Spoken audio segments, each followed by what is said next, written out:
film distribution rights, in theaters as well as Blu-rays, until 2011 and the release of Captain America, the First Avenger, belonged to Paramount. They later passed to Disney. All but The Incredible Hulk. His rights still belong to Universal. The house has always been historically linked to the Green Man, ever since he broadcast the TV series with Lou Ferrigno. Perhaps this is precisely why Marvel has not yet produced a film starring the Green Avengers. Tony Stark. La prima y force la più improbable tra la curiosità che riguarda el universo Marvel, vi come protagonista il fantastico Tony Stark y el attore che lo interpreta. Downey Jr. all'inizio infatti la Marvel non voleva assolutamente Downey nel ruolo dell'estroso miliardario. Per quanto il ruolo calzasse alla professione Robert, la Marvel non era disposta a pagar la polizia assicurativa per un ex detenuto con un passato di tossicodipendente. Per fortuna è intervenuto Jon Favreau, che convinse la Marvel a far sostenere un provino all'attore. E per fortuna torniamo a sostenere. Scarlett Johansson was not the first choice. I'm sure one of the things about Black Widow sounds really weird. A film entirely dedicated to Natasha Romanoff aka Black Widow was already being talked about in 2004, long before Robert Downey Jr. became Con-Man. Well, since then, the project has lived on and on, until it was shelved, but there is more.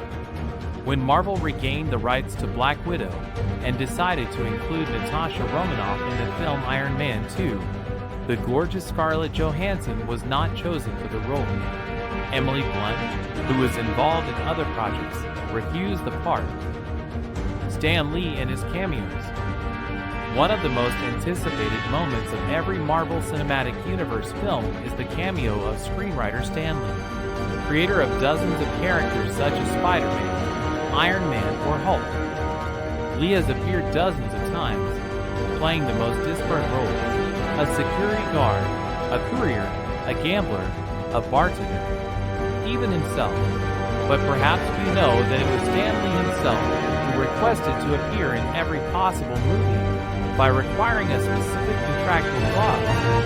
To be honest, the clause specifies that the screenwriter must appear in films that feature the characters he created. But over the years, we have seen him also appear in films with heroes created by others, such as Captain America or Guardians of the Galaxy. This is because his presence has now become a status symbol for a Marvel movie, and directors and producers are well aware of it. Often the work of a film crew has very long hours, and you are on the set for a long time. So you may get peckish, and you have to be prepared. That's why Robert Downey Jr. often hides on the set of small snacks to draw on in case of need. He also did it on the set of The Avengers, and during one scene, he pulled them out, also offering them to Chris Evans and Mark Ruffalo alias Captain America and Bruce Banner, all while the cameras were recording. This version of the moment worked very well, and in fact it is the one visible in the movie.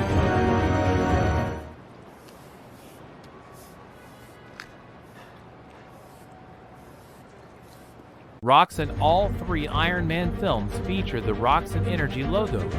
ROXXON Oil Company is responsible for the murder of Tony Stark's parents.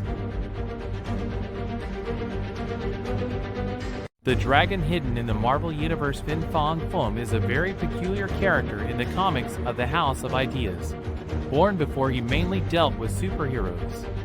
It is a Makuano alien, looking like a dragon, who over the years has clashed with characters such as Iron Man and the Fantastic Four. In the movies it never appeared officially.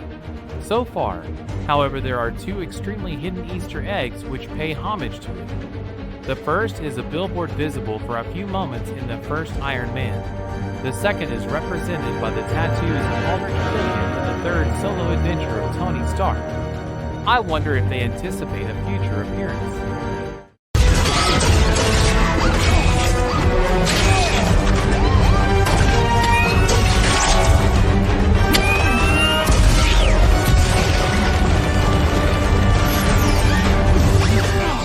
The Mad Titan, before Josh Brolin Thanos, the great villain of the Infinity Saga, was played mainly by Josh Brolin, but it wasn't always so. In his very first appearance in the franchise, in that iconic scene at the end of the Avengers, behind the villain's computer graphics is Damien Poitier. The role then passed to Brolin in Guardians of the Galaxy, but the first interpreter of the Mad Titan was not forgotten. Poitier makes a cameo appearance in the opening scene of Captain America: Civil War. Failure. And where did that bring you? Back to me.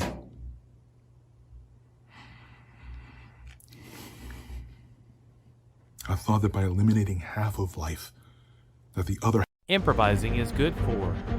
For the first Iron Man, Favreau chose to shoot without a full script, preferring to follow the example of Robert Altman and then entrust the dialogue to the instincts of the actors.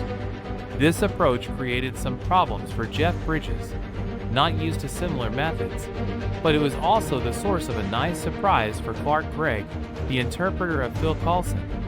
In casting, the actor was cast as a mere, completely anonymous government agent.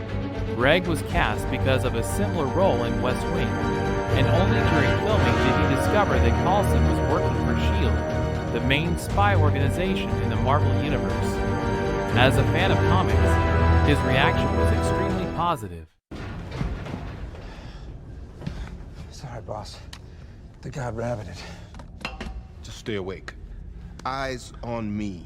Oh, I'm clocked out here. Not an option. It's okay, boss. This was never gonna work. Notebook in Captain America: The Winter Soldier, we can see Steve Rogers taking notes on a notebook. There are different versions of that notebook with different things written on it depending on the country in which the film was shown. Some examples: American, English, and Spanish versions. All this makes us understand the difference in quality with the old Marvel movies until the latest, and how it was more accurate graphics and various details.